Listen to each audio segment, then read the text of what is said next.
So credit is a necessary function of our society to do anything. So you need to be able to have efficient access to credit, which is other people's money.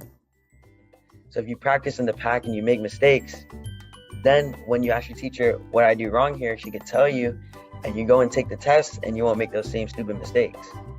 So rehearse, plan, rehearse. And once you plan and once you rehearse, you're going to go out, and the next step is to take that step and take action. But technically, since you have credit, access to other people's money, wouldn't that put you in debt? It does. It does put you in debt. But there's a such thing as good debt and bad debt. So, and that was actually a great question. Hi, my name is Dana from the All-Stars Money Program. The All-Stars Money Program is a great program. It teaches you about things you wouldn't learn in school. Two of the things I learned is assets and investments. When I grew up, I want to be a business owner, and the program helped me understand the things I have to go through to have my business. You're watching Dropping Dimes and Stats with DJ and Jax. So welcome back. And the man of the hour with all the power, who is Nostradamus. Jax, what say you?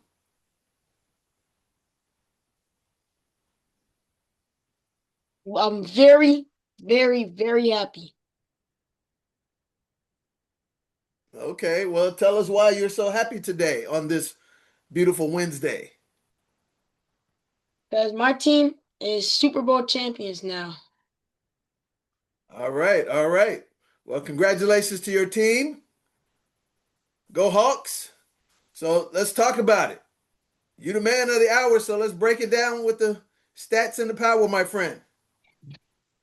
I think the first thing I would say is that Sam Darnold did what CJ Stroud should have did and what Jarrett Stidham should have did.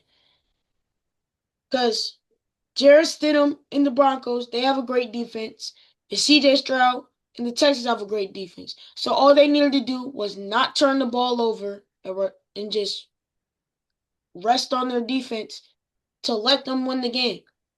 And Jarrett Stidham threw 2 picks in that game. CJ Stroud had 4 picks at halftime. And Sam Darnold didn't throw a pick all playoffs.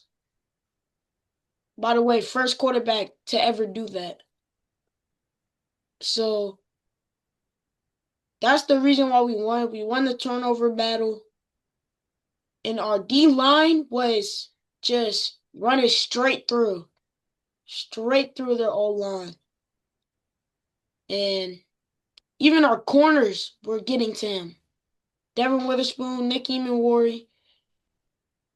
And we were just confusing Drake May. I do think this will not be their last year being good, but they'll still be good. For us, I say, yeah, we're gonna be fine for a decent amount of years to come.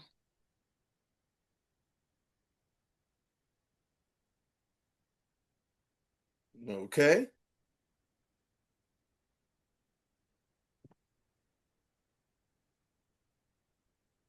So you think that they are going to be the too early preseason speculation to repeat? Is that what you're telling me? Of course not. They're going to keep on downing us. But for me, yes. For me, I think we could definitely go back to back. Okay. You think y'all can go back to back? Yep. Easier said than done.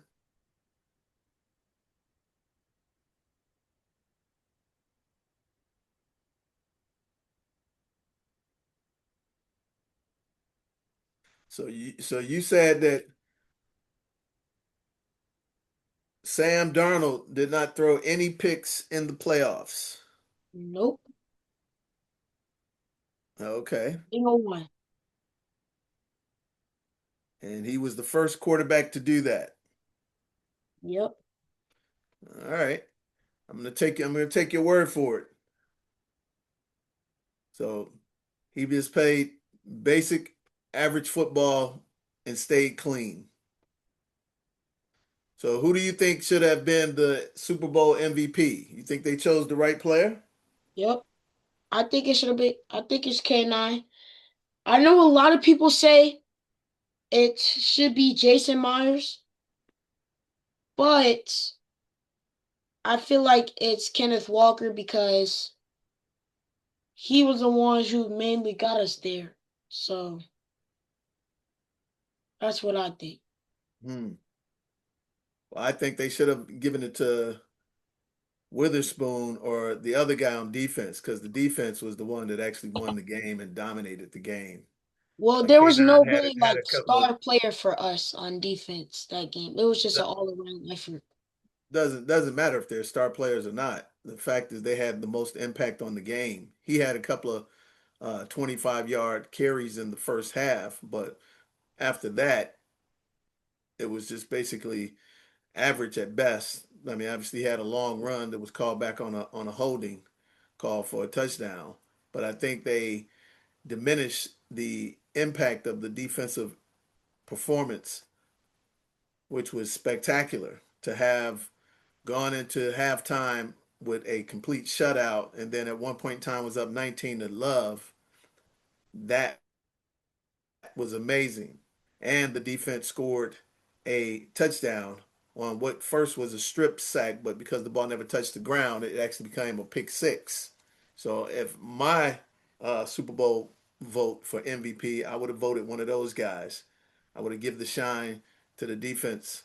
So they decided to give that to K9. That's cool. He had 100 something yards, but uh, they didn't win that game because of him. They won that game because of that dominant defense. That defense almost was in position to put a complete shutout all overall. I mean, what they had a total of 6 sacks. They end up breaking the record for Derek May and end up Drake May having been sacked more times than any quarterback in the playoff history as well. So they basically annihilated him, man. So they called themselves the dark side. So it was a very, very impressive performance. Far as entertaining, it wasn't that entertaining of a game, to be honest with you. It was one of the least entertaining Super Bowls that I've ever seen. What's your perspective on that? Can you be non-biased? Because that Super Bowl was pretty bland in terms of excitement and entertaining value. Well, I don't really know because I'm the wrong guy to ask that because I'm a Seahawks fan, so of course I loved every single second of it. So I don't know how if there's a single way how I hated it. So you gotta ask somebody different. Okay. All right. Well, hey, at least you're being honest about that. So now you have your Super Bowl. So let's ask you this. Did your uh, parents allow you to watch the halftime show? Yeah. Okay. So what was your take on the halftime show?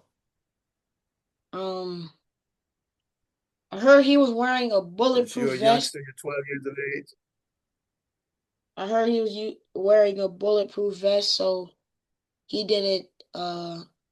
So if in case somebody tried to do something to him. Also, I liked it at the end because they had all the flags and he shout out all the countries. And then on the football that he had, I forgot what it said, but it had a good like a positive quote on it about our country. So yeah. Okay. So as I take it, that means you like the halftime Super Bowl show then? I mean, if I'm being honest with you, I didn't Yes. even really pay attention to it. Okay. So you didn't really watch it then. I just seen like every part of the last 5 minutes. Okay. All right. That's cool. So yeah, well, I didn't watch it myself. So I once it started to come on, I actually turned the channel and went and got myself something to eat. But yeah, interesting. Interesting Super Bowl performance. So anything else you want to talk about in reference to football since football season is now over? Uh, I don't know what the final numbers were in terms of, oh, I do know what I want to talk about. The record-breaking betting over $1.4 billion in legalized gambling was uh, what's the word I want to use? Was spent on the Super Bowl. And that is amazing. And I don't mean amazing in a good way. It's amazing in a bad way, but it shows the power of the NFL uh, machine that they have gotten everybody in on this gambling and they have gotten their message across the street. Oh, I know what. How about the commercials? Were there any commercials that stood out to you that were funny, entertaining from your perspective? There was no commercials for me. I mean, So no commercials landed that you talked about, had laughs or anything like that? Because I mean that's one of the things that the Super Bowl is known for. The the only thing that really I cared about was after the game, the first commercial after the game, Marshawn Lynch was on there, and then he was talking about getting a get back. That was the only good thing. No, okay. So you like the Marshawn Lynch commercial? Okay. All right, cool. I know what I was about to say. Um, yeah, so you have about $1.4 billion in legalized betting, which is an all-time record. The NFL has figured out a way to create more revenues and be hypocritical in reference to telling players they can't bet. I'm against betting 100%. It has no value in the world other than to cause corruption and greed and get people in debt and get people addicted to something that's not good for them. But it's appalling the way the NFL has created this monster of revenue for themselves and having all these platforms and having the ability to have people go on apps and bet on all kind of things. They can bet on anything nowadays. So you really don't have loyalty to a particular team. You have loyalty to a player, and you basically comprise your own team that you bet on. That's one of the things that the NFL has broadened that horizon uh, tremendously from the simple fact that they ran that artist on the halftime show from an international perspective. See, a lot of people don't understand that they had that person performing primarily so that they can open up more markets and make more money from a betting campaign. Oh, another thing that came out for the first time in the history of the NFL, from a viewer's perspective, women fan base is now 51% of the NFL viewership. 51% to 49% to men. Now, that's amazing in of itself. A sport that is a gladiator sport that is dominated by men is now being consumed more by women than by men. And that's been purposely driven by the machine of the NFL. Did you know that? So now, do you ever find yourself when you're in school or anything having girls come up and talking ball to you? I Do you never. see them wearing more jerseys and paraphernalia, caps and gloves and shirts and stuff like that than before? Yeah, I guess so. So that's a major victory for the NFL because now they're going to make more money from a merchandising standpoint than they ever did before. Because typically, who goes out and buys your jerseys? You buy them, or does mom or grandma buy your jersey for you? Mom or grandma. There you go. So mom picks up the jersey for you. Now she gets one for herself, gets one for the daughter, and now they're shopping even more happily on the apps. So the NFL had three major firsts in terms of revenue generation. So they broke the barrier with now the number one fan base are women. They broke the barrier for international, you know, viewership, and they broke the barrier for betting. So for them, this was the best Super Bowl ever. And another great thing for the Seahawks, they 50th year anniversary because the Seahawks came into existence in 1976. So that's a win-win-win all the way around. So did you get some new Hawk gear for the Super Bowl championship? Did you get your new gear?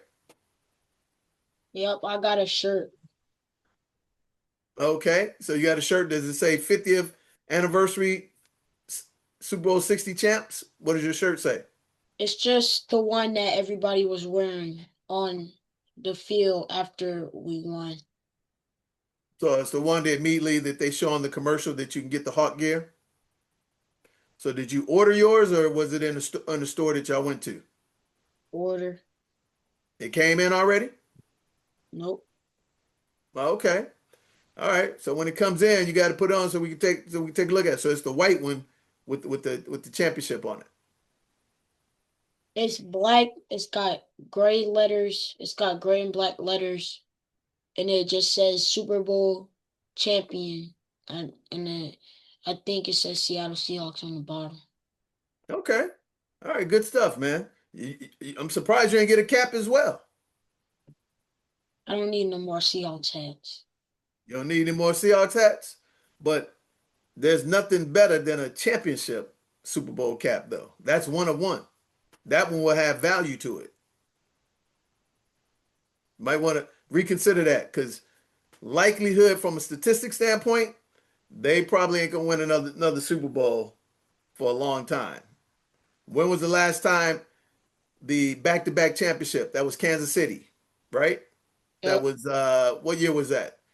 2 20, years ago. 2023 and 2022. Is that correct?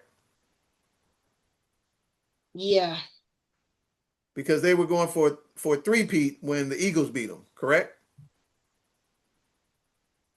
Which would have been the first time ever to have a three-peat Super Bowl champion. So that's cool. So with that said, Seattle has all of their core team intact because you have most of them on rookie contracts, which bodes well for your team. And now they can actually get Darnold on a good contract as well. So they'll have the ability to attract a couple of more, players. What they are going to need to do is pick up another wideout. So No, we don't. why would you say not? We got Jason Rashisha. Coop's got like 2 more years, but we already got Torrey Horton. And he played either 5 to 6 games this year. He had a kick return touchdown, he had a punt return touchdown, and he had 2 receiving touchdowns against the Commanders and had like 300 receiving yards before he got hurt for the whole year. Oh, okay. So you believe that you don't need to add another wideout in the mix. Nope. If Well, we do add one, I say we draft one. Because yeah. I don't know if I want anybody from free agency. I just want to keep our team young. Well, that's the point. Cooper Kupp is long in the tooth. And as you saw, But he's just too smart of a player and too good of a leader to just okay, replace right away. all right. Well, obviously, you don't understand how quickly skill sets diminish once you get so old. It happens just like that in a New York minute. So, and it also shown Thank you. that when JSN went out, they struggled even more so in the offensive game. And I will say this, that Christian Gonzalez is better than advertised. If it was That's one what happened with highlight Houston. that stood out for New England was the spectacular performance by Christian Gonzalez. Because let it be told, he locked your boy down in that He game. wasn't guarding him. He was guarding Rashid Shaheed because they didn't have a second guy. Because Marcus Jones is too slow. So they had to put him on JSN. Or they just played zone the whole game. Hmm. Okay. Well, I saw a couple of plays that he did end up having to cover him, especially the one at the goal line, which was a spectacular play by Gonzalez. Gonzalez knocked the ball out to prevent him from potentially scoring a touchdown. So that was a very, very good play. And actually, Gonzalez had two deflections in that game as well. Two very important deflections that could have had Seattle run away with the game even more so, and shown on the scoreboard. So cool, man. So all your predictions came true. Hats off to you, sticking to your team, and they came through for you. So that's a great thing. You ever wondered what it feel like to disconnect from the world and just live in paradise? Here we go. This is our property in Zanzibar, Tanzania, one of the most exotic and coveted locations in the world, full of one of the last places you can actually eat, drink, and consume organically. At our lovely reception area, and take a look at the landscape and all of the real plants, trees, fruits, and vegetables, and everything you need to live a happy life. So here at Escape to Zanzibar, we help you escape to paradise and bliss and peace, to reset and redirect where you want your life to go. So hey, don't just take my word for it. Come experience it yourself. I'll see you soon. Blowing out everything. We're going to give you a master training, 3-hour course, 2 consultations. We're going to teach you how to build credit up to $100,000 interest-free for 18 months. Pay off your home in 7 to 10 years. And most importantly, create $8,333 a month. Passive income. It's a $997 course. You get it all today for $97. Hit that link and beat me to the master training. Let's turn the talks to the NBA. Let's talk about the scuffle that happened between the Pistons and the Charlotte Hornets. Did you see that scuffle? Of course I So saw what, it. It happened because it's partially on the refs. Because the Hornets, they were hacking all game. All game they were hacking. That's the only reason. At that point in time, it was 70 to 62. The Pistons were up and they had the ball. And the Hornets, they were like I said, hacking. They kept fouling and it was not being called at all. It was a bad referee game. And then so the fight happened because Jalen Duran got fouled again. Uh Musa Diabate basically just hugged him when he tried to go up with it. So both players got into each other's faces, and it all started from there. And then you eventually had Isaiah Stewart come off the bench, run at Miles Bridges, and they were, throwing punches at each other. so what was the final penalties from the NBA? Uh, Isaiah Stewart got the worst part of it. He's the one that came off the bench. Yeah, he got suspended for 7 games. Mm-hmm. But and then the biggest fine was Musa Diabate. He got fined like 700,000. Really? Okay. Well, hey man, that's great. So that's a huge deterrent for the next person who thinks about throwing some hands. Might not want to do that for $700,000. So as far as that goes, what is the other outcomes of the NBA? Your guy LeBron James will not win any awards this year because he decided to sit out his 18th game. Any thoughts about that? It's not really my guy. I mean, I guess so. Okay. So anything else worth talking about in terms of the NBA? I mean, that's your sport. So now we'll be focusing on Um, talking ball. What do you have for us? You got the March Knicks, Madness. You got NBA. What's the the headlines that we're Knicks focusing on? beat the Celtics in the Celtics arena by 30 Mm. to give them second place in the East right now. First Mm-hmm. is the Pistons. This East, I mean, of course, it's not as good as the West. It won't be as good as the West. Like, I don't even know. The West is just too good. But the East have really 4 teams who I think if they do make the finals, I wouldn't be surprised. And if they win, I still wouldn't be surprised. You have And which four teams are those? my least favorite to go to the finals out of those 4 teams are the Cavs with Harden. I just think um I just think they're just not ready yet. But I feel like if they don't make the finals this year, I mean Harden's 35, so but the Cavs are gonna be good. Harden is third in assists per game. He's gonna really open up that offense with Jared Allen and Evan Mobley. And with Donovan Mitchell, I mean, we all know he's a superstar in this league. You can argue he might be a top 8 player.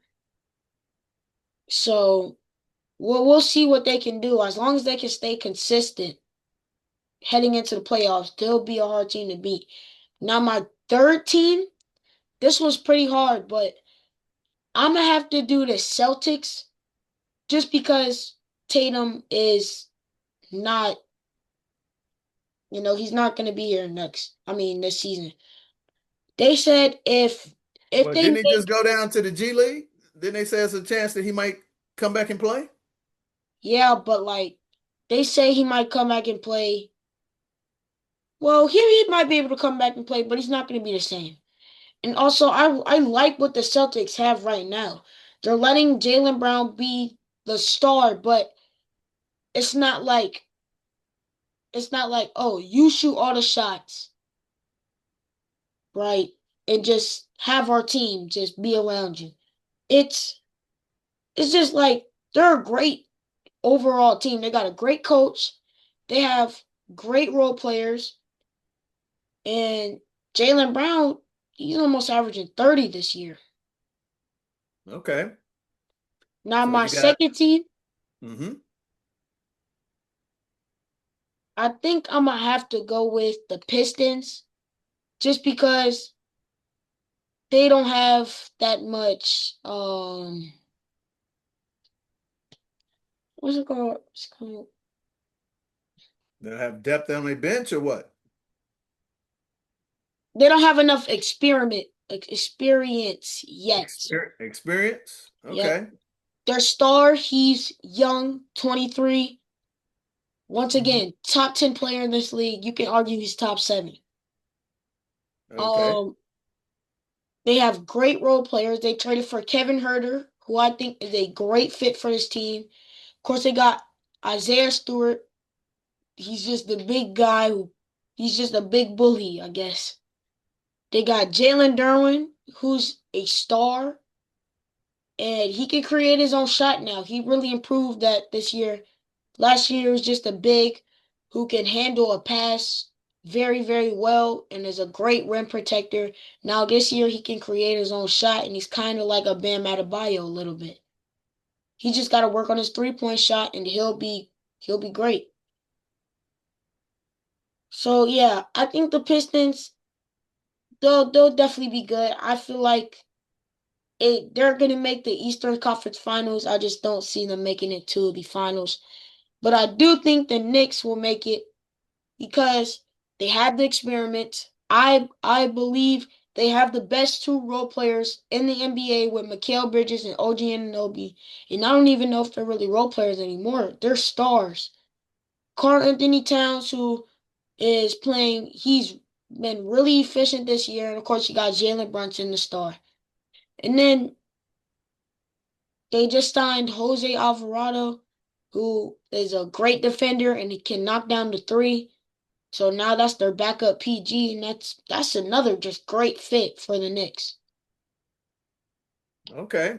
So those are your top four. So who do you think won and who had the best trades since the trade deadline has passed and a numerous amount of trades occurred? So who do you think came out on top in the trades over this past week as well? I think it's the Wizards, Jazz, and Grizzlies. The Grizzlies are they What they traded, dumped or what they got in exchange? yeah, what they got in exchange. They're trying to be like the Thunder a little bit. They get all these first round picks, they build on their young core, and then that's when they'll be good. For the Jazz, they just got Jaren Jackson Jr., who's a defensive player of the year and can knock down the three ball. And once again, he's still young. But now you pair that up with Keontae George, who's had easily the best year of his career, averaging near 22 points per game. You got Laurie Markkinen, who's an all-star. Got Walker Kessler, who's a great rim protector. Now you got Jaren Jackson Jr. That's a big lineup. That is a big lineup. That's 3 7-footers. And your point guard 6'6". So also they have Ace Bailey as well, their first round pick from this year. If he's that star that the Jazz wanted, the Jazz could be a very, very scary team next year. Okay. So you think they had the best trade situation out of entire trades with the Jazz? Yep. Who do you And think then who do you think had the worst? I think it's I say it's the Heat. They didn't Because do nothing. they didn't do anything. Nope, they're just gonna be a playing team again. I feel like this is the year they were gonna try to go get either John Morant or Giannis, and they didn't do a single one. So I don't know why they did that. I guess they're just running it back again. Or they might try to try something in the off season, but if they don't, I mean, what are they doing? They need something. They just gonna keep being a playing team that gets eliminated. Well, speaking of Giannis, as I told you, from a management perspective, there was no reason for them to trade him because they had more leverage in the offseason. So they announced that right away that, hey, he's off the trade block, but he will be traded immediately in the offseason.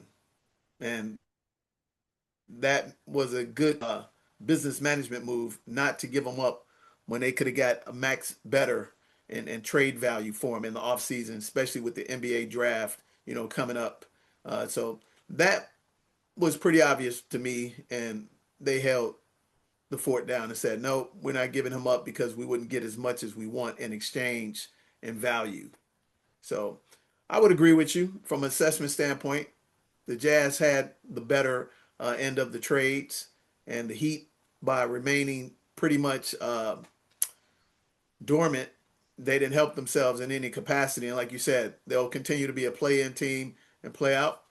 I think the Bulls, they had a lot of activity, but I don't understand. They pretty were guard heavy as well, so didn't really understand what they were trying to achieve as a basketball team, since they're going to be doing a massive rebuild. It appears that's what's going to happen. So that's the NBA. You got March Madness right around the corner. Anything you want to say about NCAA basketball real quickly before we get out of here, or the women's basketball campaign, or have you watched any of the Winter Olympics in Milan? Okay. Well, with that said, if you don't know who Lindsey Vonn was, the multi-world time Olympic gold medalist, she actually had a horrendous accident, had to have emergency surgery. So her comeback tour is over, unfortunately, and probably her ski career is finally over at the young age of 40. So she actually had a crash, and then she overcame, and then in the medal round, she actually ended up having a very bad crash that they had to hella lift her to the hospital and get immediate surgery. So that was, and I think we won our first gold medal as well in the downhill. So even though Winter Olympics are not widely watched by a lot of Americans, they can be very exciting. Downhill skiing is very exciting. Bobsled is very exciting as well.